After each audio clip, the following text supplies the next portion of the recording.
Bienvenido a Barriendo para Casa. Hoy tenemos el honor de recibir a un invitado excepcional, un maestro de las letras que ha sabido tejer historias que nos transportan a mundos fascinantes. Miguel Arnas Coronado nació en Barcelona en 1949, pero desde 1980 Granada ha sido su hogar y su musa. Bienvenido. Pues sí. Muchas gracias. Bienvenido, don Miguel, muchas gracias. Gracias. Bueno, había ganas de conocerte. Bueno, Miguel, pues nacido en Barcelona en el 49 y en Granada desde, me has dicho, septiembre del 80. En septiembre del 80 aterricé en Guadix. En Guadix. Con destino como profesor de dibujo. Qué bien, pues cuéntanos brevemente qué pasó en esos 31 años. Bueno, Así en resumen. ¿Dónde creciste? ¿Dónde estudiaste? ¿Por qué naciste en Barcelona? pues Porque bueno, me has dicho que eres... vamos a ver. Mi madre era murciana, de Águilas. Emigró a Barcelona en el año 47, 45, 44, 43 tal vez. Mi padre ya era nacido en Barcelona, pero sus padres habían emigrado a Barcelona en el año 14, en el 1911, 3 años antes de que él naciera, eso es. Con lo cual, bueno, pues yo soy hijo de un aragonés, porque en realidad mi padre, aunque nacido en Barcelona, era aragonés, y una murciana. Siempre digo que soy charnego de pura raza, porque, bueno, el charnego es la mezcla, y yo soy mezcla, como los perros callejeros, de pura raza. ¿Yo puedo ser charnego? Al ser medio irlandés, sí. Vale. Claro, lo que pasa es que te faltaría una madre o un padre, en el caso el padre es irlandés, una madre catalana, si no, no das la talla. Charnego andaluz. Lo siento, Charnego pero andaluz. No llego, Charnego no apruebo. no eres ni maqueto, como dicen los vascos. Ni maqueto. Bueno, pues por eso nací yo en Barcelona. Por extraño que parezca, estudié ingeniería técnica, o sea, soy perito industrial, que se llamaba antes. Sí. Luego se le cambió el nombre a ingeniero técnico y empecé a trabajar en fábricas como delineante pues con 15 años. En el año 77 me ofrecieron trabajar como profesor en un instituto, en aquel momento se llamaba Valle Hebrón y sigue llamándose, bueno, sí, Valle Hebrón. En aquel momento se llamaba, Patronato Rivas. Luego, ahora se llama Valle Hebrón, eso es. Y por extraño que parezca también, yo siempre he llevado la contraria, pasé de ganar en la empresa privada como delineante pues 40 y tantas mil pesetas en aquel momento a ganar 30 y algo mil, o sea, a ganar menos. Ah, qué bien. Sí. Suele ser lo más normal, ¿no? Sí, a ganar menos. Pero claro, gané en calidad de vida porque, bueno, mis 33 años como enseñante han sido, la verdad, en cuanto a laboralmente, han sido 33 años de absoluta y pura felicidad. O sea, ¿te encantaba dar clases? Sí. Estar con... ¿Qué edad de...? No, adolescentes. O sea, Adolescentes. yo pillaba, en aquel momento pillaba de 14 hasta... Ya cuando se iba a la universidad. Sí, porque, vamos, me llegaba gente pues con 30 o 40 años, ¿no? Pero en general eran entre 14 y 20 años. Yo puedo decir que esa es la mejor edad para ser profesor. En mi experiencia. Porque es cuando tienes que enseñar y además tienes que educar para la vida. Sí. Lo que pasa es que el tema de la educación es chungo porque al adolescente y al niño le influyen varios temas y yo lo comprobé allí. Y lo malo es que hoy, al menos hoy, la escuela es el último tema que le influye. Le influye más la televisión, las redes sociales, la familia, el entorno, que la escuela. Pero bueno, yo fui feliz por una sencilla razón. Porque yo soy muy adolescente. O sea, a mí me falta algo, me falta un hervor. La palabra adolescente viene del latín adolescere, que quiere decir faltar algo. Y a mí me falta algo. O sea, me falta, no sé, un tornillo o qué, pero algo me falta. Entonces yo era muy feliz porque era tan animal como ellos. Estaba en su entorno. En mi salsa. En tu salsa. En mi salsa estaba, porque claro, A mí me suena eso. era muy burro como ellos. ya digo, en el 77 me puse a trabajar en este instituto, que era uno de los 7 institutos en lucha. Luchábamos entonces, curiosamente, por algo que luego se institucionalizó como la ESO, como la LOCSE. Pero claro, al institucionalizarse, pues perdió. Porque claro, una cosa que llega a la absoluta legalidad es impuesta y por lo tanto había gente y hay gente que no está de acuerdo, que no tal, y no. Además, para hacer la LOCSE como Dios manda, como debería ser, y es uno de los problemas que nos encontramos en el Patronato Rivas, en el instituto donde trabajé, hacían falta días de 25 horas. Las cosas como son. Y sigue siendo así. No ya por la burocracia, que la burocracia cubre hoy de esas 25 horas que harían falta, a lo mejor 23, y solamente quedan 2 para hacerlo bien. Que eso es lo malo, que eso es lo malo. Entonces no había esa burocracia, nos saltábamos todas las normas habidas y por haber, y de hecho yo como profesor debo confesar que me he saltado los programas oficiales casi desde el primer momento en que senté ¿Ya ha prescrito esto? ¿Ha prescrito? Eso lo puedes decir ahora. Supongo que sí, porque como además hace más de 5 años, hace la friolera de 15, pues si los crímenes proscriben a los 5 años. Pues no veas el saltarse los programas oficiales del instituto. Así que lo digo aquí en público para que nadie se entere. Total, que fui feliz, me lo pasé muy bien. Y además dejé un trabajo ingente hecho, porque cuando me jubilé dejé la friolera metidos en un CD de 500 dibujos preparados, tanto para exámenes como para ejercicios, desde primero de ESO hasta segundo de bachillerato. 500 ejercicios. Se dice pronto. ¿Y eso sigue estando, ahora pasamos a tu pregunta, Tomás, ¿y eso sigue estando disponible para tu compañero futuro? Lo dejé en el instituto. Dejé el CD allí. Y de hecho, 2 o 3 años más tarde, pasé a hacer una visita a los antiguos compañeros y tal. Y el profesor de dibujo en aquel momento, tú eres el célebre Miguel Anda, hombre, me dio un abrazo, muchísimas gracias, te lo agradezco muchísimo, me has solucionado una cantidad de problemas y de trabajo enorme. Qué bueno. Pues con mucho gusto. Bueno. Con mucho gusto. En Barcelona me casé, en parte desgraciadamente por mi ex y en parte por suerte por mi hijo, porque bueno, tenerlo y verlo crecer, al menos durante el tiempo que lo pude ver crecer, fue un privilegio enorme. Este fue uno de los problemas que me hizo irme de Barcelona. Eso y que, bueno, Barcelona, como todas las grandes ciudades, como Madrid, como seguramente Bilbao, Valencia, La Coruña, Sevilla, tiene algo de escaparate. Tiene algo de que lo dice Balzac en uno de sus novelas el famoso ciclo y tal. Y es que parece que tú puedas adquirirlo todo, parece que todo esté a tu alcance. Y es falso.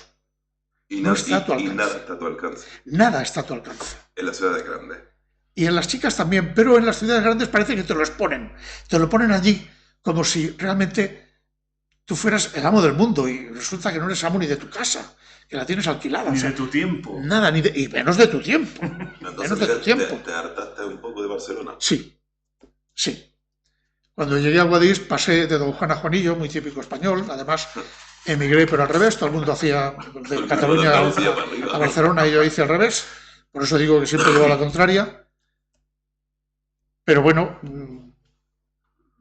de hecho, mi opinión, también, cuidado, una opinión es discutible, un axioma no lo es. En matemáticas un axioma es lo que hay, 2 más 2 son 4, hemos terminado. Mi opinión es que uno no puede enorgullecerse de haber nacido aquí o acá, porque nadie le hizo firmar una instancia pidiendo dónde quería nacer. En cambio, yo sí estoy orgulloso de ser andaluz por una sencilla razón, porque firmé venirme acá. Porque fue una elección mía. Pero repito, eso, cada uno tiene la nacionalidad que cree tener. Yo no, eso. Bien. Una opinión, ¿no? Una opinión, exacto. Una opinión, ni más ni menos. Y entiendo que en esa infancia en Barcelona habría mucha literatura y mucha lectura. No.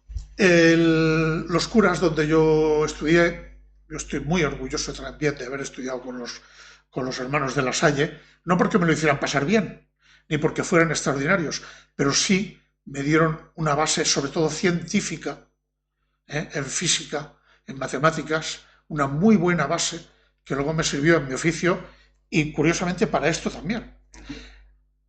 Una novela en realidad es una máquina que funciona. Es decir, ¿una máquina qué es? Una máquina es algo que efectúa determinado Funciona. una función, un determinado producto. Ese producto en la novela es la distracción, el entretenimiento del lector. Ese producto puede salir bueno o puede salir defectuoso. En toda producción en serie hay trozos de esa producción que no están en condiciones, que no son buenos.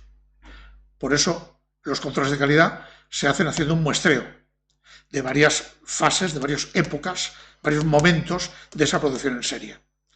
Que el muestreo sale al 99% bueno, pues se tira toda la producción porque tiene que salir el 100% bueno. En la novela pasa lo mismo. Hay momentos en que seguramente el lector dice, oh, me estás aburriendo, pero luego pasa la página y dice, uy, otra vez. ¿No?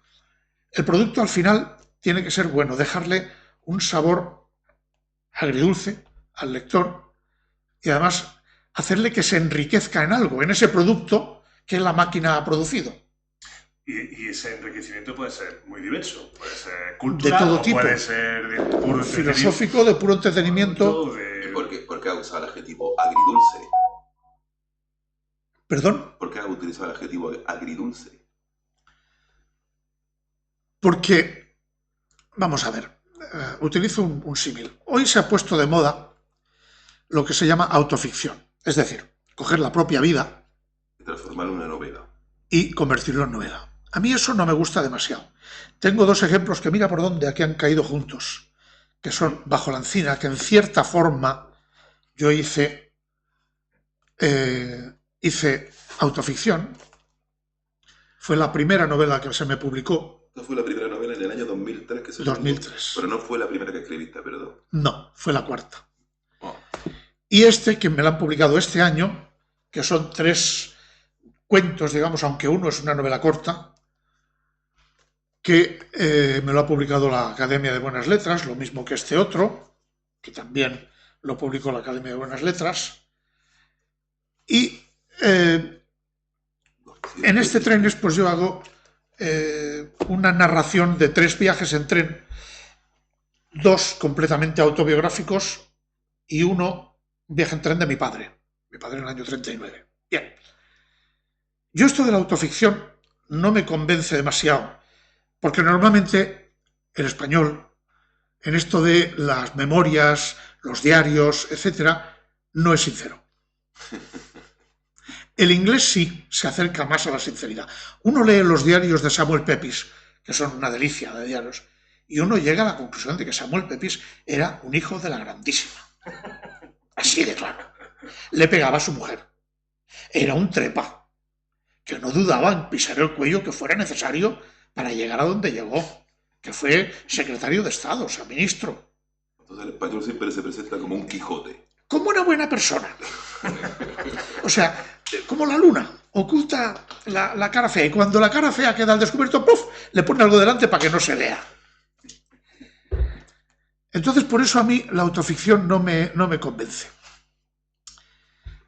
Los diarios, yo sí tengo un diario, pero eso es íntimo, eso no se publicará. Eso, si mis hijos lo quieren leer, que lo lean, y si no, que lo borren. Entonces, Bajo la encina entiendo que es muy autobiográfico. Es, bueno, no, muy no. Más o menos autobiográfica, en parte. Es la historia de un trío amoroso sin éxito, porque el protagonista no se come una rosca con la tercera en cuestión, que ya pasa. Pero como buen español, yo tendría que haber dicho, ¡me la ligué! ¡Qué noche! Mentira cochina. Mentira cochina. ¿Qué noches? Nada. Y es algo autobiográfico en cuanto a una realidad que también nos pasa, y es la siguiente. Cuando una persona se casa también con su familia. Correcto. Y por lo tanto, mira, de la misma manera no que hay sé. que aguantar al cónyuge, hay que aguantar a la familia del cónyuge, que a veces es aguantable y otras es para salir corriendo. Con todo, también tengo que aclarar que, de una manera u otra, todas las novelas que yo he escrito, todas, tienen algo, no de autobiográficos, sino de cosas que he vivido. O sea, cosas que les ha pasado a amigos míos, modificado. Yo tengo un personaje que sale en varias novelas, sale en Buscar no buscar, sale en La novena, sale en ¿cuál más? Sale en La insigne chimenea, no. Roberto, en otras novelas que tengo sin publicar, que están aún inéditas, personaje llamado Roberto, a quien le pongo nombre a Roberto, por primera vez aquí en La novena. Y alguien a quien conociste. Sí, alguien y aquí, de quien sigo siendo amigo. En la presentación que hice de La novena en Barcelona, asistió mi querido amigo, y pues lo gracioso es que lo dije. Digo, bueno, el tercer capítulo o movimiento, porque en realidad esto es un trasunto de la novena sinfonía de Beethoven, el tercer movimiento, pues sale, o sea, no sale porque sale antes, pero es el absoluto protagonista de ese tercer movimiento, el personaje Roberto, que está basado más o menos en un querido amigo aquí presente. ¿Y él leyó la novela y se identificó? Bueno, él lo sabía, no la había leído aún porque no se la había dado aún, se la di en aquel momento, y bajó la cabeza así con una cara de cachondeo delante de su hija, que vamos, mira, Y cuando un poema. cuando hace eso, previamente le pides permiso. No, lo modifico tanto No, que es irreconocible. vale. No. Solo sabes tú y él. Sí, en La novena pues sale un personaje que puede ser, de hecho mi mujer enseguida, oye, fulanito, ¿no? Digo, sí, que es un pariente. Pero claro, mi pariente ni es carnicero, ni llega a morirse por la gordura, Ni se llama Roberto. ni se... No, en este caso no se llama Roberto, sino... Este era... ¿Manolo? No. Paquito, creo. Paquito el Gordo. Ese, Paquito el Gordo. Ni se llama Paco. Paquito, en este caso. Entonces me dijo, dice, oye, ¿se llama... ¿Es fulano? Digo, sí. Digo, pero claro, está tan modificado que no hay por dónde pillarlo. Esa es una técnica. O sea, coger a un personaje que tú conoces y que le ha pasado esto y aquello y lo demás allá, coger esto que le ha pasado, modificarlo para que no sea clavado, pero representar el espíritu, el contenido, eso, espíritu. Eso mismo. Y luego, desde luego, cambiarle el nombre y la circunstancia. Pues aquí que me parece que nuestra pregunta... Nosotros tenemos un montón de preguntas aquí preparadas. Pues formulen. Claro, todo... A este hombre casi mejor dejarlo hablar. Exactamente. Lo digo en el mejor de los sentidos, por supuesto. Pero la primera novela, que es la cuarta que se escribe, se publica en el 2003. Estoy hablando 2003. De Bajo la encina. Sí. Es que es muy difícil publicar, ¿no? Es muy difícil lograr un contrato con una editorial, ¿no? Vamos a ver. Después de esa novela en el año 2003, que para mí fue, si para la reina de Inglaterra aquel año fue el Annus Horribilis, para mí el 2003 fue el Annus Mirabilis, porque en ese año publiqué esa novela, mi primera novela publicada, y además recuperé la relación con mi hijo mayor, con mi hijo del primer matrimonio. Con lo cual, bueno, yo estaba absolutamente eufórico. No voy a explicar anécdotas de esa euforia porque fue terrible, pero voy a explicar lo de la dificultad de publicar. 3 años después, justamente, de esa publicación, bueno, sí, 3 años, porque el premio fue en el 2006, aunque me la publicaron en el 2007, conseguí el premio Ciudad de Guadalajara con esta novela, Buscar o no buscar. Lo teníamos ahí. bueno, me dieron una enorme alegría. Me habían dado 3 meses o 4 meses antes que esto. Guadalajara, España. Guadalajara, España, no México, sí. España. Una gran feria del libro en Guadalajara. Exacto, la feria del libro. Pues no, a tanto no llegué. Eso es como lo del trío amoroso. Pues va a ser que no. Va a ser que no. Motivo para otra novela. Para otra novela. Bueno, pues buscar o no buscar. Es curioso porque esta novela habla de un terrorista que se retira. O sea, un terrorista que aquí no especifico que tenga que ser de ETA. Al suceder, o sea, al estar explicada, al estar narrada en un castellano oficial, se deduce que es España, pero yo al Cortijo, donde vive, lo llamo Cortijo, lo llamo Masía, lo llamo Caserío y lo llamo también, ¿cómo lo llaman los rancho? O sea, como si podría haber sido perfectamente, porque también hablo de un idioma que hablan los terroristas, pero no es el idioma normal, podría haber sido Perú con Sendero Luminoso y hablar quechua. No dejo claro si es ETA, aunque luego aquí, de nuevo el personaje Roberto, que aquí no tiene nombre, y aquí sí, ahí sí se reconoce como ETA. Esto fue, a mí me lo dieron, me lo notificaron en septiembre, no miento, en noviembre del 2006, eso es. Yo hablo ahí de que este se retira, van dos, una killer, una asesina profesional, ETA contrataba killers,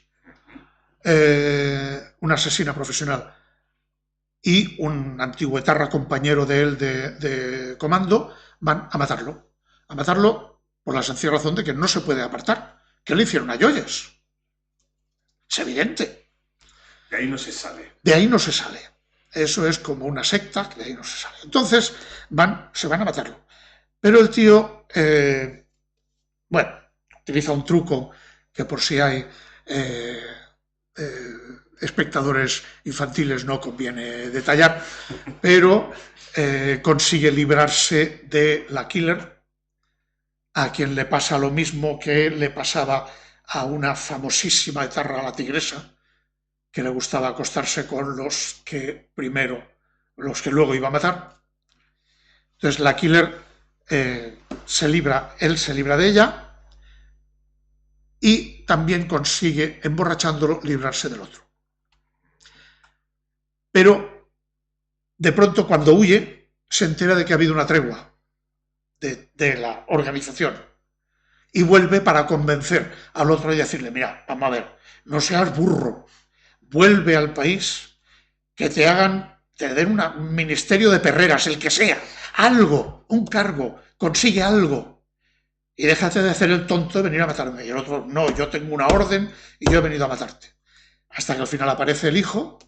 Entonces este sale a defender al hijo y mata al etarra. Bueno, al etarra no, esto al va terrorista. cogiendo como para que... Está soltando píldoras para que... Para ahora llevarnos a... Exacto, yo ya tengo una curiosidad, yo ya estoy empezando a tener bastante curiosidad por leer... Desgraciadamente esta novela no se encuentra ya, no está en el mercado. Y ahora explicaré lo que son los premios literarios, al menos los pequeños. El segundo premio literario que me dieron, y lo explico porque es el mismo caso, muy parecido, fue con esta novela, La insigne chimenea. La insigne chimenea. La insigne chimenea. El título es muy curioso, ha hecho mucha gracia. Este me dieron el premio Francisco Umbral de Majadahonda, mientras este se encargó ediciones editorial Irreverentes. Esta se encargó editorial Everest. Ediciones Irreverentes me cita en Madrid para hacer una presentación a los medios. Estuve a punto de comprarme un frac con pajarita para ir allí con chistera. Eso de los medios es que suena muy bien. Porque los extremos, pero los medios... Me presenté en un bar muy cerca del Café Gijón, el Café El Espejo. Allí aparecieron dos muchachas periodistas guapísimas. Me entrevistaron para sendos, uno para Radio Exterior, creo que si se emite en el exterior, pues ahí no llega. La otra para una radio de Chichimona. Luego me llevó a hacerme una entrevista en un edificio enorme, y yo me veo y veo el letrero a la entrada, dice Radio Intereconomía. Y yo tan rojillo, como me decía mi padre. Mi mujer nació un 18 de julio y mi padre me decía, toma por saco, por rojillo, celébralo ahora por narices. Bueno, pues me veo en Intereconomía. Por suerte, la persona que me entrevistó había sido director de Interview. O sea, muy importante eso. De Don Juan a Juanillo. Bueno, total. Interview también tenía su parte editorial. Sí. Era muy importante. Claro que era importante. No sé si como Playboy en Estados Unidos. Claro. Le censura la portada. Lo importante era bastante contenido. Que no era una revista de izquierdas, ni mucho menos, no, pero, hombre, Intereconomía es que era Opus. Claro, era ¿vale? Muy agradable. Y Opus no se le ocurre sacar a una señora ligerilla de ropa. Vamos a ver. Es que todo esto parece de broma, pero es cierto. O sea, no estoy explicando más que la verdad. Yo le doy mi tono porque yo soy una persona que me río de mi sombra. Por suerte me pasa como a mi padre, gracias a él, y además gracias a Dios. Pero parece de broma, pero es serio. Es que me ocurrió. Bueno, pues me lleva a Intereconomía y el que me entrevista, este señor, un profesional como la copa de un pino, se coge el libro, se lee los 4, 5, 6 primeros capítulos, que son cortos, en 20 minutos antes de hacerme la entrevista, y cuando me la hizo sabiendo lo que me preguntaba. Como nosotros. Y parecía de verdad, ¿no? Sí, o sea, sabiendo de verdad lo que me estaba preguntando y tal. Y además, bueno, aquí yo, vamos a ver, nunca he creído en los finales sorpresivos. O sea, la novela es como la vida, siempre acaba mal, te mueres, nos ha fastidiado. Entonces, yo muchas veces el final de mis novelas lo explico en la contraportada, pues claro. ¿No tiene problema con eso? No, porque... Pero un buen final sorpresa de vez en cuando. Pero eso para los thrillers. El que les guste, pues estupendo, que lo hagan. Bueno, pero vamos a ver. En novela detectivesca. Claro, para los thrillers. Para la novela. O lo que ahora pega. Bueno, realmente ahora también hay un estilo, sin ser yo para nada entendido, pero hay muchas novelas que son bestseller y cosas así, que son realmente, pues como a ver lo que pasa al final.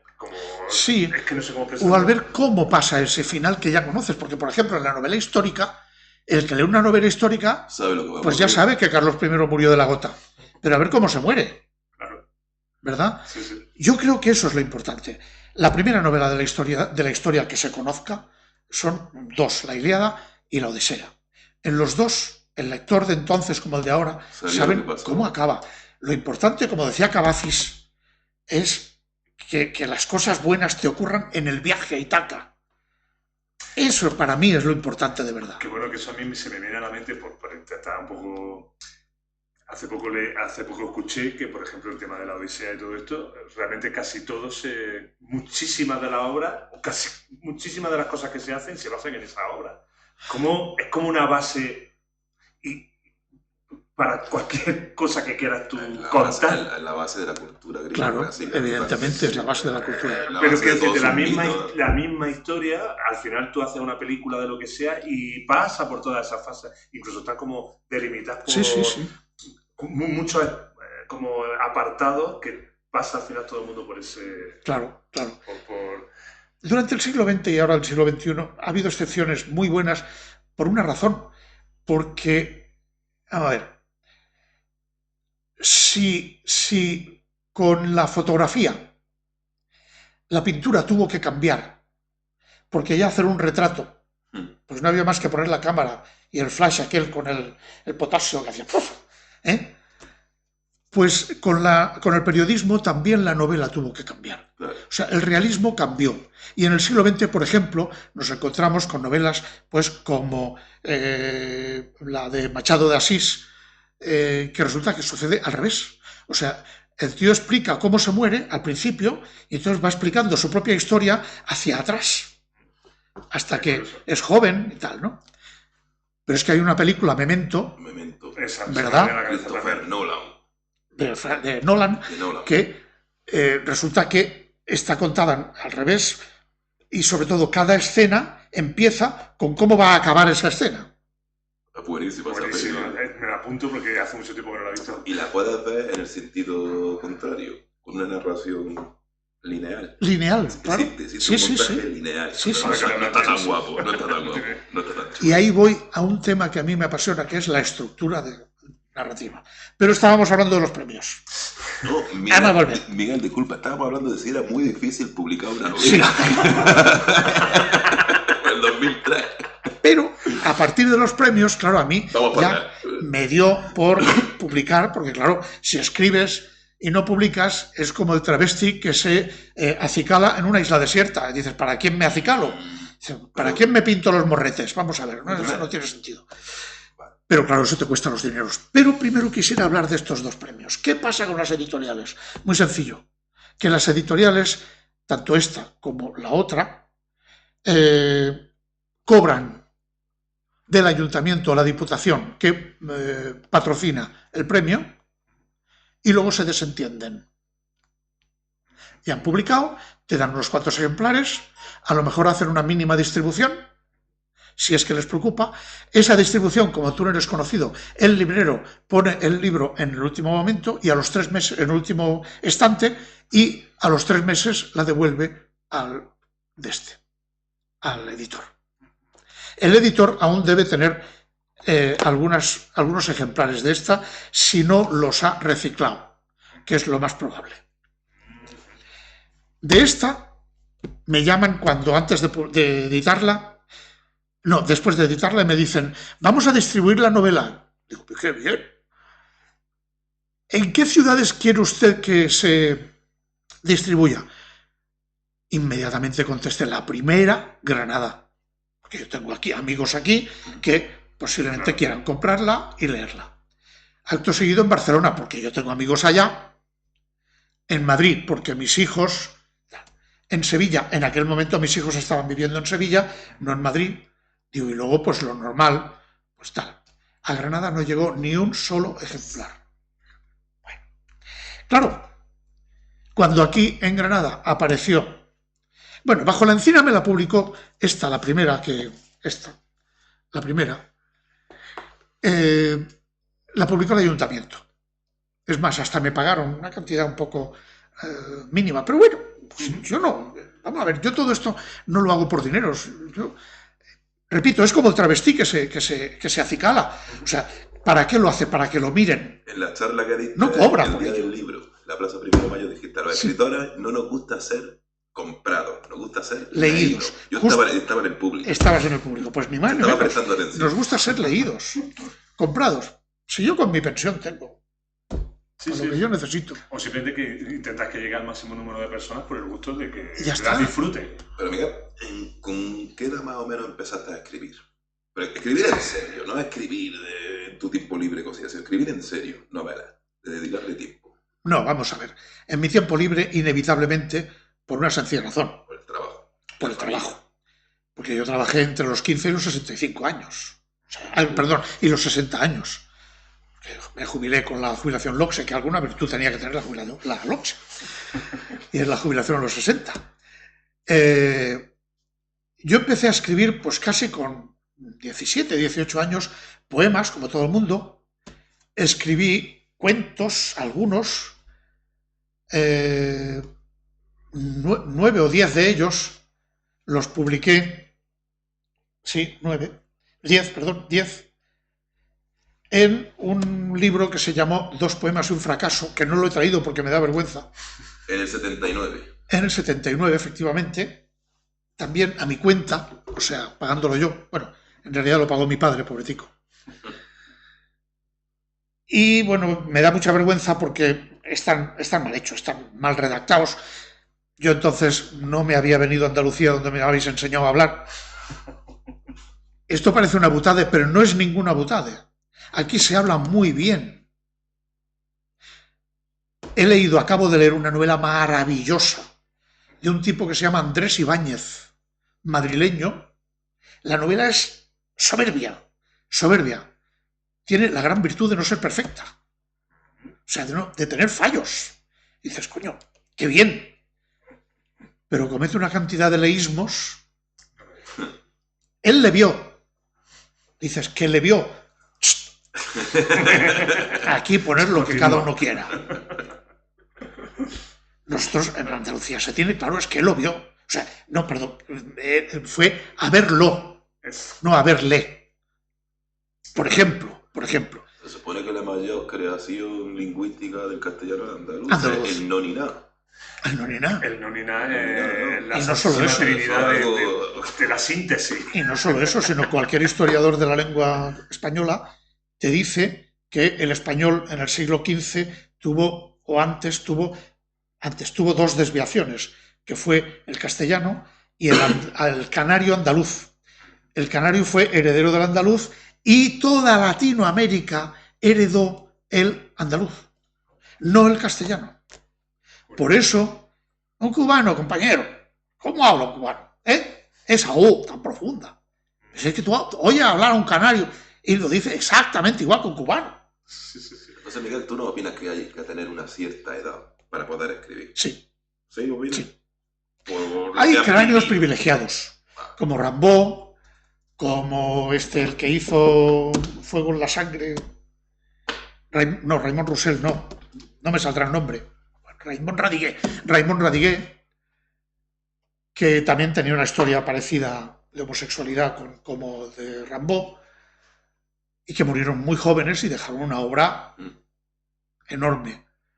Pero esos son casos raros. Son genios literarios. Son genios que, como Mozart con 7 años dando conciertos, o como el otro compositor español, Navarro, que lo llamaban el Mozart español, y que murió con 19 años y ya tenía una ópera semi-hecha, Los esclavos felices, y varias piezas.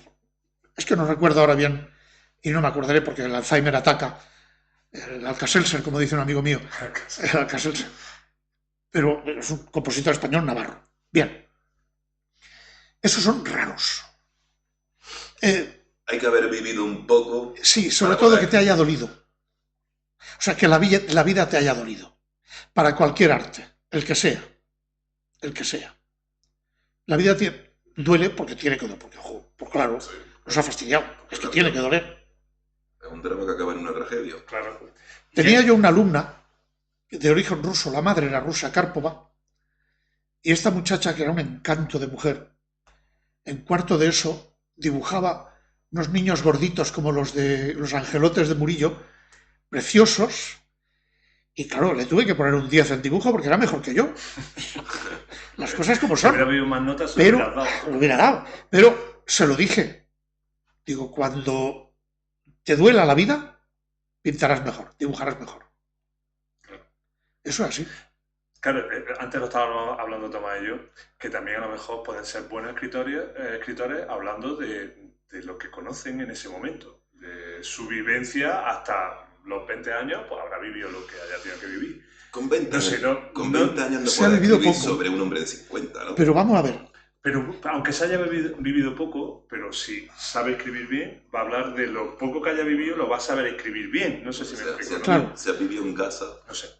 Por ejemplo, Rimbaud, el poeta francés. Rimbaud, para entendernos. Este hombre dejó de escribir, no murió, dejó de escribir con 19 años. Dijo, se acabó, lo suelto. Hizo como Rossini, que abandonó la ópera con 40 años y se dedicó a comer. Murió de ello, claro. Rimbaud, a los 19 años, dejó de escribir y se fue a traficar con armas, parece ser que, entre otras cosas, con armas, a Abisinia.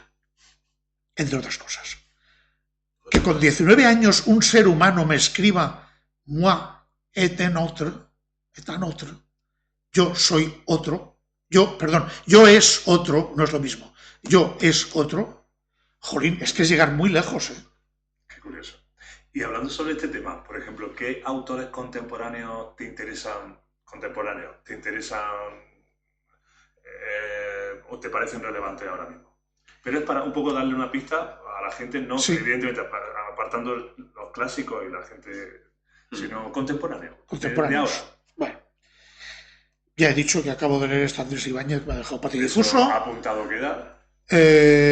Uno que tiene, para mi gusto, la mejor prosa de España es Gonzalo Hidalgo Bayal, extremeño, buenísimo, desde Nemo hasta la del Alzheimer. La sed de sal, que es un palíndromo, el título mismo, La sed de sal, se lee exactamente igual, La sed de sal, que si lo leyéramos del revés. Le gusta mucho los palíndromos, es un loco de los palíndromos este hombre. La última novela que ha escrito Miguel, está llena. ¿Te gusta la experimentación? Sí. ¿Te gusta que sí. Ya lo he dicho que la literatura tuvo que cambiar en el siglo XX porque ya existía el periodismo. Y entonces se experimentó desde la Rayuela de Cortázar o el Ulises de Joyce, que curiosamente paisano mío. El Ulises de Joyce cumple con un principio aristotélico, que son las 24 horas. Y en cambio es lo más moderno que existe, bueno, que existía en el siglo XX, ¿verdad? Son como 900 páginas para escribir 24 horas. ¿Sí? Está bien. 24 horas, no más. Hay muchos del siglo XX, yo que sé, Malcolm Lowry es mi ídolo. Malcolm Lowry, que estuvo aquí en Granada, conoció a su mujer, la conoció, se la tropezó en el pleno sentido de la frase porque iban los dos borrachos en el Vicín, no, en el... Jolín, lo que hay detrás de la Alhambra. ¿En el Sacromonte? No. El Generalife. Los jardines del Generalife, puñeta. En el Generalife, allí paseando por los jardines, se tropezaron los dos, Jane y él, y pues, al poco se casaron. Malcolm Lowry para mí es uno de los más grandes escritores del siglo XX. Mikhail Bulgakov, Raymond Queneau, Italo Calvino, Georges Perec, que son los tres de los patafísicos, es decir, los que fundaron la ciencia que estudia las excepciones. Una ciencia no puede estudiar las excepciones, porque una excepción es una. La ciencia estudia lo habitual. Sí, pero en cuanto hay una excepción ya ha tomado bien todo lo que sea. Claro, en ese caso sí. Esa ley. Claro, pero la patafísica estudia solamente esa excepción, no le interesa la norma. Solamente esa excepción. Y tú eres miembro del Institutum Patafysicum Granatensis, que no sé lo que es. Cuyo... Pues creo que está... ¿no? Ahora explico en qué consiste. Claro. Cuyo rector magnífico y perezoso, a pesar de lo cual tiene 2 hijos, Ángel Olgoso, vive aquí en la Zubia, que es, para mí, también... yo he hablado hasta ahora de autores de novela, pero en narrativa corta, o sea, en cuento muy corto, incluso microrelato, que a él no le gusta que se llame así, microrelato, esas R's que se juntan, no hay manera. Pues Ángel Olgoso es de lo mejor, si no el mejor de toda España, solamente comparable a algún latinoamericano como Ana María Súa, por ejemplo, o como a José María Merino. Es que Ángel es muy grande, pero muy bueno, y no es Pasión de hermano ni nada parecido, no, es verdad, es muy bueno. Bueno, pues él es el rector magnífico del patafísico. La patafísica estudia lo siguiente: si la física estudia las piedras que se lanzan al aire, con qué fuerza, con qué fuerza, ángulo y fuerza, tal, se lanzan, hasta qué altura llegan debido a la ley de la gravedad, si fueran la luna, que hay menos gravedad, llegarían a más altura, etcétera. La metafísica estudia las causas primeras, por qué hay gravedad. La patafísica estudia sencillamente las piedras que lanzadas en la Tierra se quedan arriba. Lo absurdo. Lo totalmente absurdo. Lo totalmente absurdo. Bien. Además, el fundador al menos el que le puso nombre a la patafísica, Alfred Jarry, fue un escritor de principios del siglo XX, autor de Ubu Rey, que es un cachondeo sobre... no la autoridad, sino sobre el poder, no la autoridad. Alfred Jarry le puso el nombre a la patafísica, y en los años 50 en Francia se fundó el Institut de Pataphysique Parisien, Este instituto pues tiene sucursales, por ejemplo, en Buenos Aires. Aquí en España tenía una en Zaragoza, pero creo que está oculta, y nosotros nos desocultamos en el 2007, sí, 2007. Como si fueran los masones un poco. Son los masones de la física. Bueno, sí, tenemos ritos de iniciación. Por ejemplo, al nuevo miembro del Institutum Pataphysicum Granatensis, ese rito de iniciación nada más existe aquí en Granada, se le defenestra. Pero como no hay ventanas sin riesgo alguno de que el animalico pues, se desnuque al llegar al suelo, entonces se busca una ventana patafísica. Se busca una escalera. Entonces se desescalera. Se desescalera. Y lo lanzamos escalera abajo, y hay fotografías muy ilustrativas del caso, con todos con cara de rabia, cogiendo al interfecto y lanzándolo por escaleras abajo. Aguantado, claro está, por todos, y tal. El otro con cara de pánico, y eso. Hay incluso un caso, por eso la excepción. ¿Alguna vez alguno de estos echó a volar para arriba? No, porque la ley de la gravedad es jodida, pero es la ley. Lo que sí hay una excepción es de uno que fue desescalerado 2 veces. Mi buen amigo José Luis Gard, ese se empeñó en ser desescalerado de nuevo cuando hicimos la reunión en mi casa. Eso es la patafísica. Luego también pertenezco a la Academia de Buenas Letras, tuve el honor de entrar en ella. Al principio hice un mini discurso diciendo que yo, como Jano, el dios romano de las 2 caras, que miraba al pretérito y al futuro, yo miro a lo serio y al cachondeo, y decía a mis amigos del patafísico pues que tiene la doble membresía. La doble membresía a los 2 sitios. Exacto. Y don Miguel, profesor de dibujo y escritor, ¿qué portada de qué libro clásico te hubiese gustado dibujar? No, mítica. No, a mí me hubiera gustado dibujar un cohete de la NASA. Y diré por qué. Porque eso se ha dicho mucho, ahora parece que está más desprestigiado, pero es una certeza, es una verdad, y lo digo por mí mismo. Normalmente el que sirve para el dibujo técnico no sirve para el dibujo artístico, y viceversa. Hay gente que tiene la facultad de servir para las 2 cosas, pero es muy raro, es raro, no muy, pero sí raro. Cuando estuve en el jurado, en el tribunal de oposición en el año 92, la mayoría de los que se presentaban a la asignatura de dibujo eran licenciados en Bellas Artes. ¿Qué pasa? Dibujaban muy bien, pero cuando llegó el dibujo diédrico no tenían, pobrecicos, algunos ni puñetera idea, ni lo rozaban. ¿Qué pasa? Entonces, pues se iba, claro, seleccionando.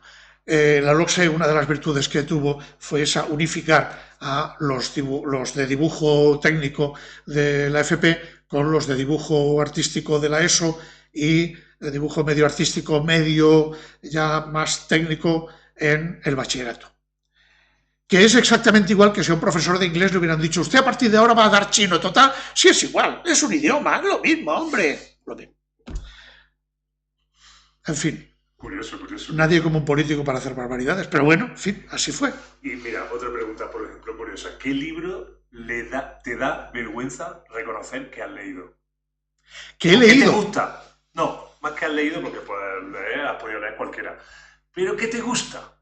Que me da vergüenza reconocer que me gusta. Sí, un placer. Ostras, Pedrín. Ostras, Pedrín, pues no sabría decir. Un 50 sombras de Grey, un Crepúsculo. Eso es demasiado bruto, ¿no? ¿Has leído Crepúsculo? No. ¿Has leído...? No te surge así ninguna que digan... No. ¿Hay algún personaje? Algún libro que he empezado a leer y a la página 40 he dicho: jolín. ¿Eres de los que... Infumable. De los que insistes porque dices: no, yo no voy a dejar de lado este libro, sigo leyendo? No. Si es infumable... Como decía una amiga mía, pende y cuelga. El tiempo es muy valioso. Sí.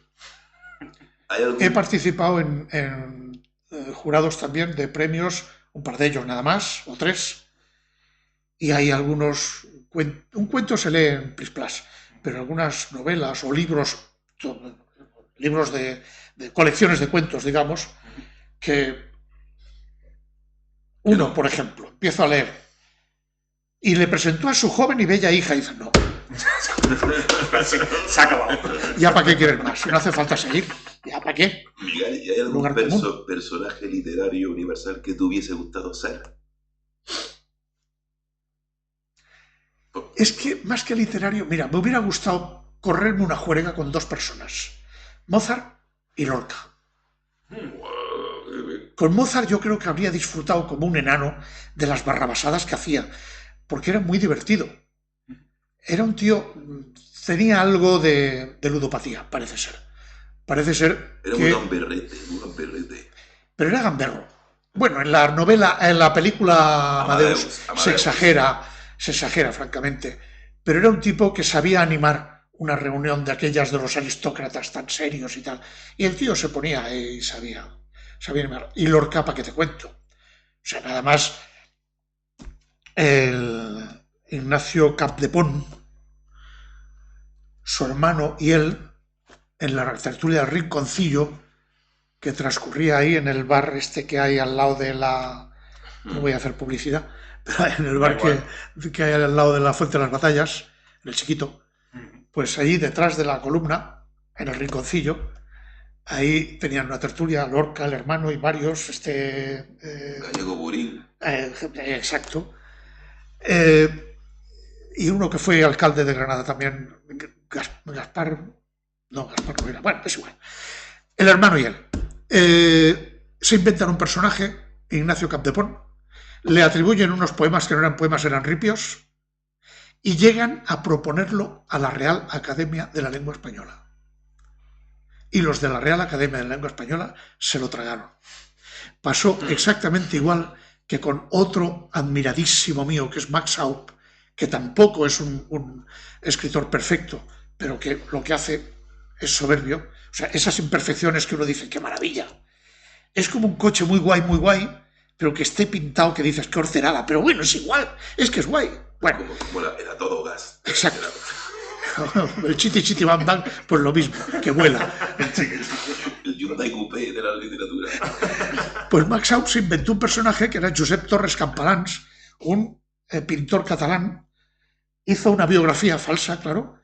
Picasso parece ser que le hizo los dibujos, las pinturas para esa biografía, la publicó y algunos críticos españoles dijeron, sí, yo cené con Josep Torres Campalans. Tiene 2 libros de poemas, Max Haupt, uno de ellos, según el recogido de diversas mochilas de soldados de la guerra de Egipto a Israel, de la guerra de los 6 días, recogidos de mochilas de muertos y de heridos, donde él explica que se dedicó a sacar cuadernos y papeles de esas mochilas y reunió un libro de judíos y árabes con poemas suyos. Mentira cochina, las escribió todas él. Todas. Como el guerrero número 13 de Michael Crichton. Al comienzo del libro dice que hay un manuscrito que se encontraron en Bagdad o algo así. Nada, se lo inventó todo, Pero durante 20 años lo dieron como por un hecho verdadero. Eso, el primero que se lo inventó fue el mismo Cervantes, claro, en el Quijote, el manuscrito con Sidia Mete Benengeli. Luego hay un libro que se llama El manuscrito encontrado en Zaragoza, de un polaco. Los libros plumbeos. Los libros plumbeos, que posiblemente sean una falsificación del siglo XVI. Claro, mi queridísimo amigo Fernando de Villena tiene un libro donde explica esto. Sí. ¿Cuál es tu novela favorita, Miguel, que transcurra en Barcelona y otra que transcurra en Granada? Pueden valer las tuyas también. Sí. Por supuesto. Sí, yo es que ya eso no. Eso no. Esto, vamos a ver. Por desgracia no debería decirlo porque esto está feo decirlo. Pero yo leí la novela, tampoco me acordaré del nombre, claro, de el catalán que le dieron el premio, si no me equivoco, Cervantes hace poco. Vamos a dejarlo. Leí esa novela. ¿Mendoza? De Mendoza. ¿No? Sí. No la de las ambientada en la Semana Trágica, sino la otra. Y no me llegó al alma. puedo decir unas palabras porque perfectamente se las puedo atribuir a otra persona. La verdad sobre el caso Savolta. La verdad sobre el caso Savolta es buena. La otra, la de la... Tendría que buscarlo en el móvil. El título, puñeta, no consigo recordarlo.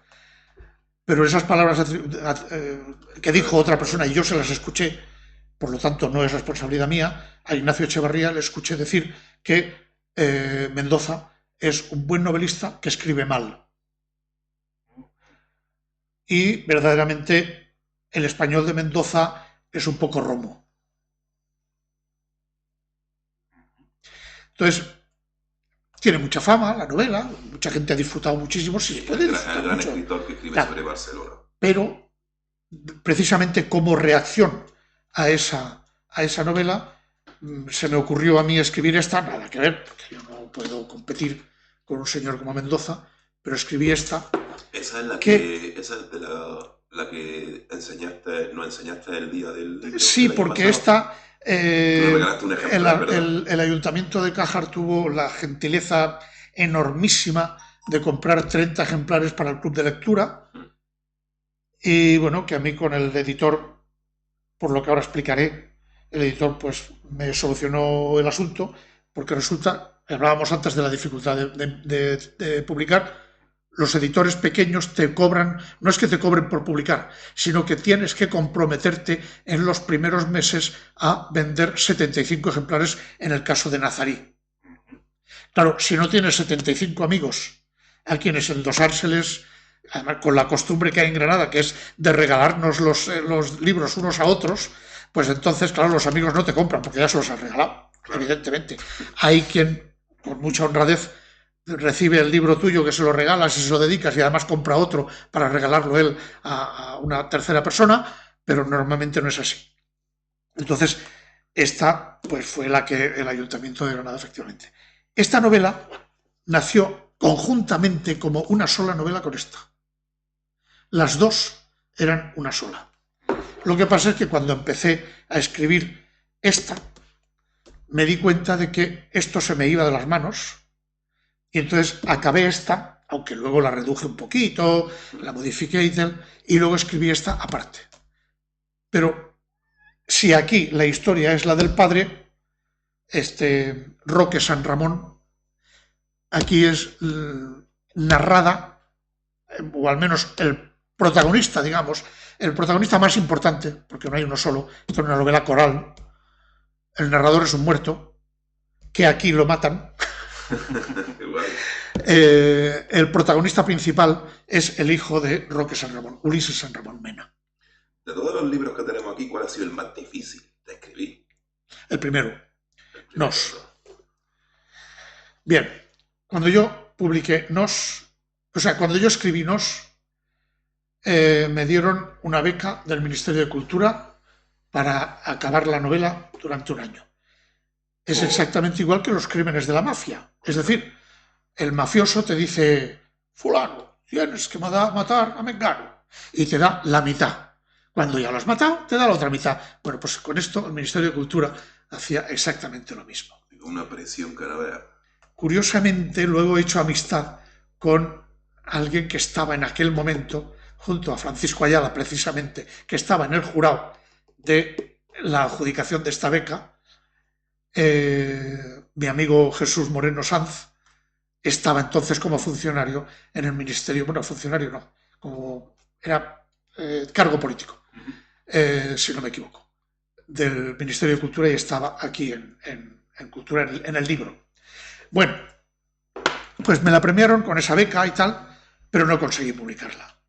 Se becaba también a las editoriales, por suerte no la publiqué, porque cuando fui a publicar esta, que quedó muchísimo mejor, quedó en la mitad de lo que era el antiguo mecanoscrito, porque no estaba en ordenador. Y al pasar al ordenador empecé a darme cuenta de lo que sobraba y empecé a quitar hasta que quedó la mitad.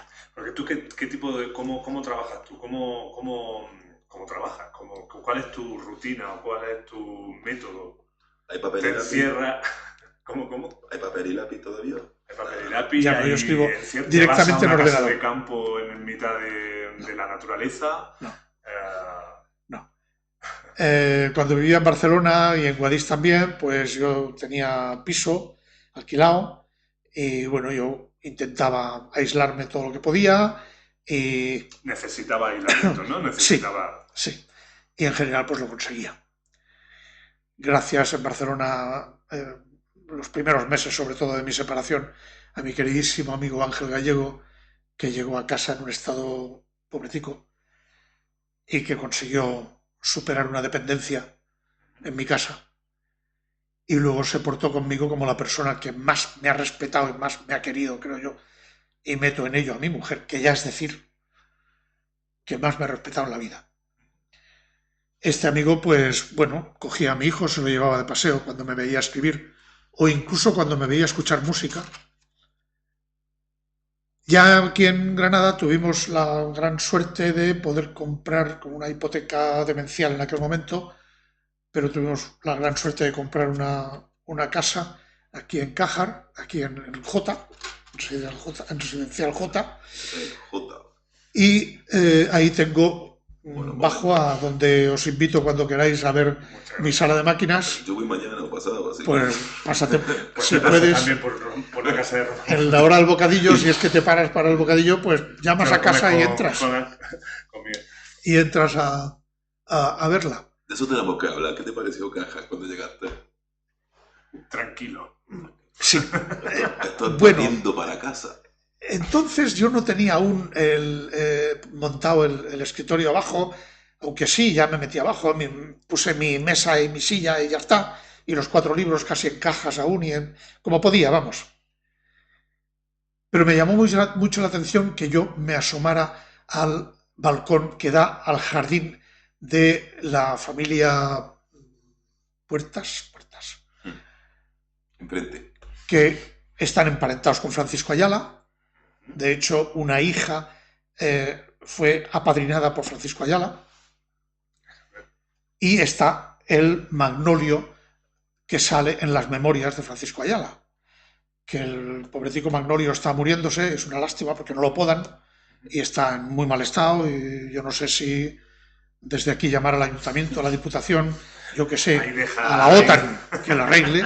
Así que dentro de Caja escogiste un lugar que tenía algún componente literario, aunque fuera de pasado. No, fue casualidad. Un compañero del instituto de Guadix, Joaquín Valdivia, que, bueno, los padres han vivido toda la vida ahí en la calle Campanario, pues este me dijo, oye, están haciendo unas casas muy bonitas ahí en Cájar, estáis buscando algo en Granada, ¿por qué no te vienes?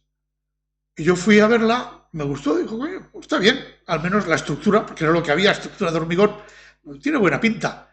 Me enseñaron los planos. Claro, yo, hombre, de planos entiendo algo, creo. Y vi que tenía buen aspecto. Me dio la sensación de que sí. Hombre, luego, como todas las cosas, pues tenía sus defectos. Claro que tenía sus defectos. Como todo. Pero vamos. Igual que la literatura. Evidentemente, si eso, perfecciones no hay. ¿Cuánto? Y nos venimos a vivir aquí. Me imagino que tendrá una biblioteca en la casa que será... Yo tengo unos 4.000. 4.000. Yo creo, no los he contado, ¿eh? Pero calculo yo que por ahí andará. De buen cubero. Se lo he ofrecido a la nueva bibliotecaria porque sé que hay un proyecto del gobierno actual del ayuntamiento de crear, me dijo Juan Antonio, de crear una biblioteca, de ponerla en un local más grande y por lo tanto cabría a mi biblioteca cuando yo la espiche, porque no me quedan, creo que 4 telediarios, no 3, por suerte, pero 4 sí. Si es que es lo que hay. O sea, ya se lo dije yo al internista, al médico que me visitó hace poco, le dije, a ver si nos vemos en los próximos 75 años que pienso cumplir más. Pero va a ser que no. Entonces, pues, cuando yo falte, pues, para que mis hijos la vendan al peso, pues que quede, si puede ser, si cabe. Pues no, ahora mismo no cabe, evidentemente. Puede ser interesante. ¿Tú qué eres más? ¿De libro en papel o también le das al tema electrónico? Últimamente le doy al electrónico por una sencilla razón. Porque muchas veces leo acostado y ya los brazos no me dan para. Es una cuestión meramente reumática. También es verdad que hay gente que lo usa también por tema de vista. Porque puedes poner el tamaño de letra. No, bueno, te digo ya en general, ¿no? La gente... Vamos a ver. Si yo ahora me pusiera a leer el primer libro serio que yo leí, que fue una edición en 3 tomos que vale una pasta, de los episodios nacionales, no en la cama, que pesan, pero que no pesan porque es papel Biblia, muy bonitos, pero tienen una letra, seguramente acabaría con un dolor de cabeza considerable. Pero no, ahora mismo, por suerte, no tengo demasiado problema con el tamaño de letra. Bien.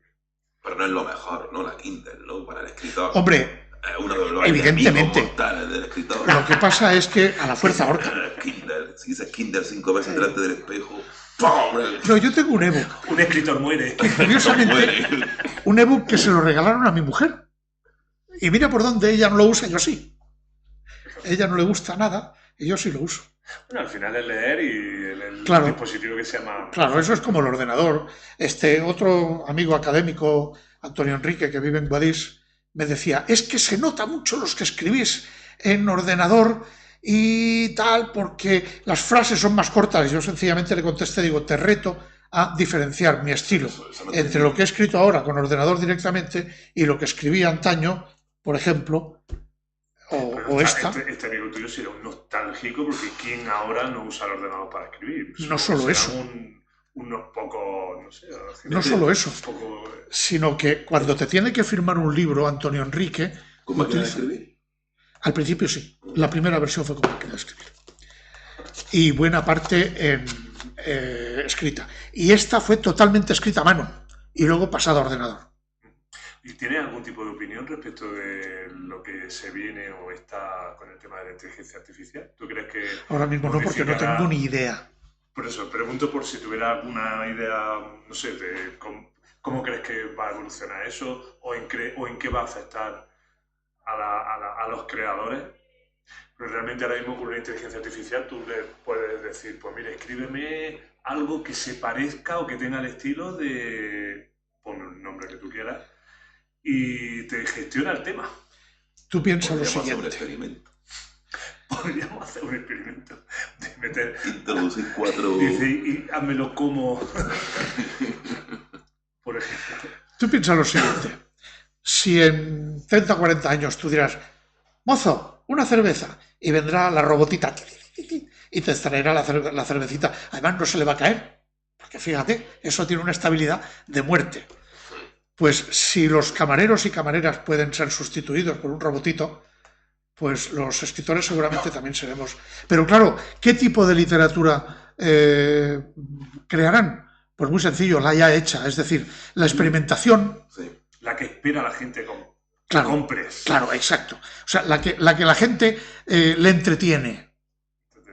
Entretenimiento. Pero una literatura de calidad, una literatura no solo de calidad, sino artística. Claro. ¿En qué consiste el arte? El arte consiste en el invento. Antaño se hablaba mucho de escribir a la manera de, y eso era, en el barroco, eso era todo un honor, escribir a la manera de alguien, pero hoy no. Entonces, o sea, sin poderlo comparar con lo del barroco, igual pase algo parecido, que sea escribir a la manera de, pero claro, no habrá innovación de ningún tipo. Y don Miguel, ¿tú no te da miedo que estamos proyectados a un mundo en el que la gente no lee? Sí. ¿Lo ves que va a ocurrir? Sí. Leer es la manera de discutir. Digo discutir, con las personas más inteligentes que en el mundo han habido. O sea, yo me pongo a leer este libro que no es mío y puedo decirle al autor, mira, chato, eres un imbécil. Eso no es así. Cuando uno se lee un libro de historia, por ejemplo, pues puede haber diferentes enfoques de la historia. Eso, la tendencia de los anales en Francia, pues creó una historiografía muy economicista, muy marxista y tal, ¿no? Pero uno puede leer y decir, bueno, y el ser humano que contaba allí y que era el que estaba acumulando los dineros y decía, aquí hay para esto y aquí hay para aquello, ese no contaba para nadie. O sea, si ese tenía un dolor de barriga ese día y resulta que dedicaba más a los médicos que a tal, ¿eso no cuenta? Entonces, claro, uno puede leer a los anales franceses y decir, mira, no es verdad. O puede leer una novela donde el personaje es literalmente un imbécil, como esta autobiográfica mía, porque es un imbécil el personaje, un tonto lava, pues uno puede decir, jorín, qué tío más tonto, se cree que... Y luego nada, ¿no? Entonces, ¿crees que vamos a llegar a ese mundo? Sí, se está llegando ya. Mis alumnos de Santa Fe no leían ninguno, y sus padres menos aún. Aquí se está leyendo los niños hasta los 12 años. Los niños de primaria leen. Y luego es que se considera hasta... Mira el tío raro este. Se me ocurrió dar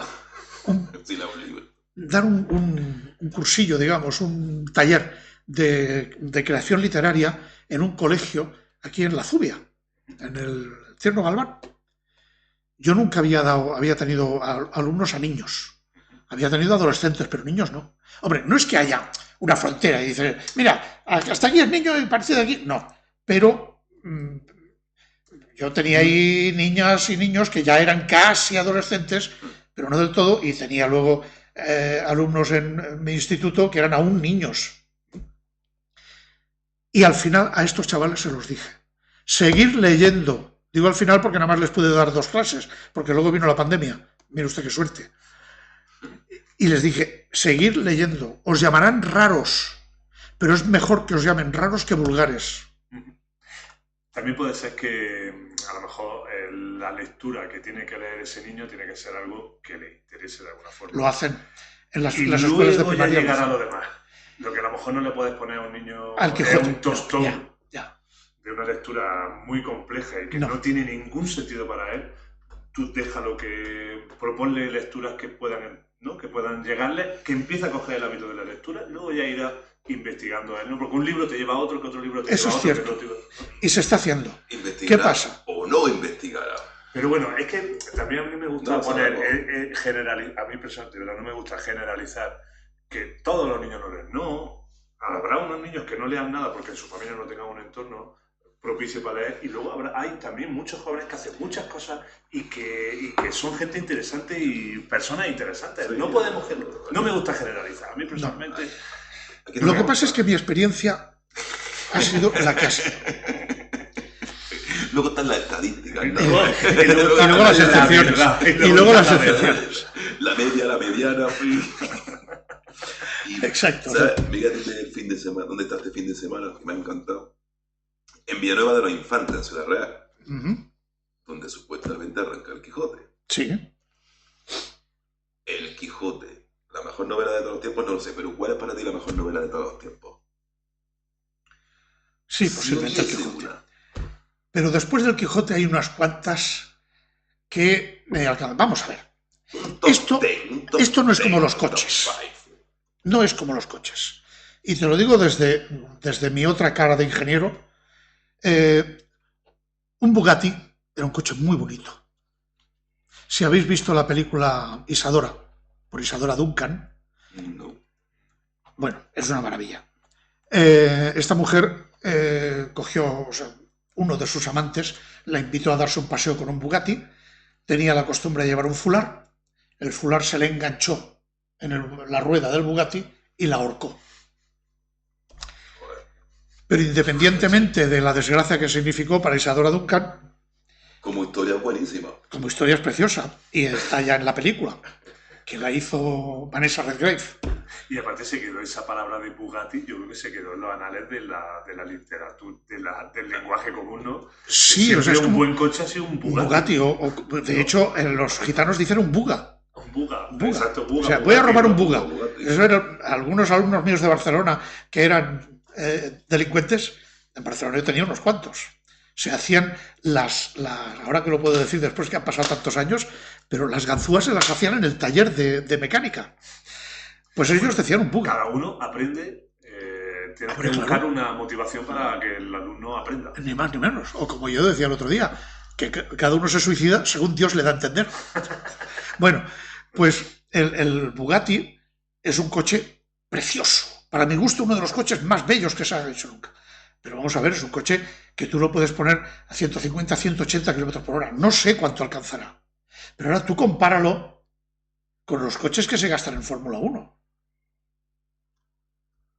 Claro, entonces te refieres... No termino de entender sí, el símil. El símil es muy sencillo, que mientras en la física, o sea, en las ciencias, digamos, y en la tecnología hay un avance, en el arte no existe ese avance, existen otras formas. Vale.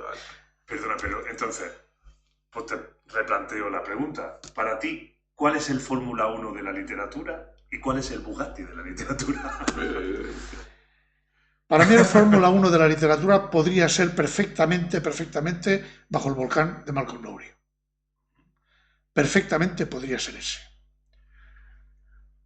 Lo digo a vuela pluma. El Ulises yo lo he leído 3 veces y cuando lo digo hay gente que alucina. Mis amigos escritores no han pasado del primer capítulo. ¿Estaba en Dublín? No, por desgracia no. Ese es uno de mis sueños perdidos. Hice la ruta de Leopold Bloom. Joder. Desde la torre... ¿Cómo era? Torre Marchelo. No, pues es que pasa que yo no lo he leído el libro. No, yo pues... hice un poco del recorrido, pero no recuerdo ya... Pues... No me marcó. Yo no te lo puedo prestar, no porque no lo tenga, sino porque lo tengo hecho polvo. Yo tengo ya... Y si lo puedes leer en inglés, eso ya es maravilloso. Es difícil leerlo en inglés, pero sí. Ya, sí, porque además el lenguaje de Joyce es muy difícil. Pero bueno. Tal vez Bajo el volcán de Malcolm Lowry podría ser para mí el Bugatti. Y desde luego el Fórmula 1, pues el Quijote, la Odisea más que la Ilíada, que es más aburrida la Ilíada. Más divertido. Bueno, No sé. ¿Y los rusos? De los rusos... Crimen y Castigo. Crimen y Castigo, mira, yo lo leí de joven, me encantó.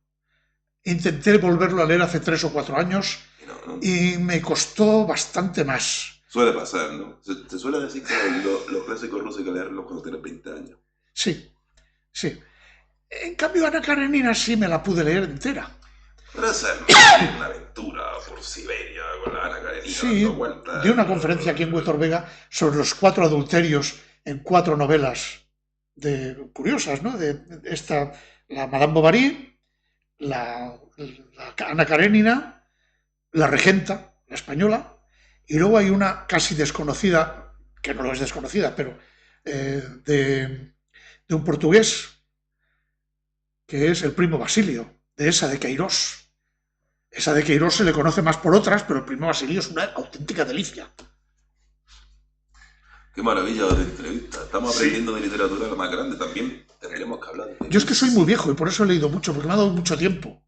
Yo empecé a leer con 15 años, llevo 60 años pegado a un libro y pegado, venga, sin parar, como el que fuma y con la pava de esta enciende el siguiente, por lo mismo. Sí. Vicio como otro cualquiera. ¿Una persona curiosa por aprender? ¿O? Siempre.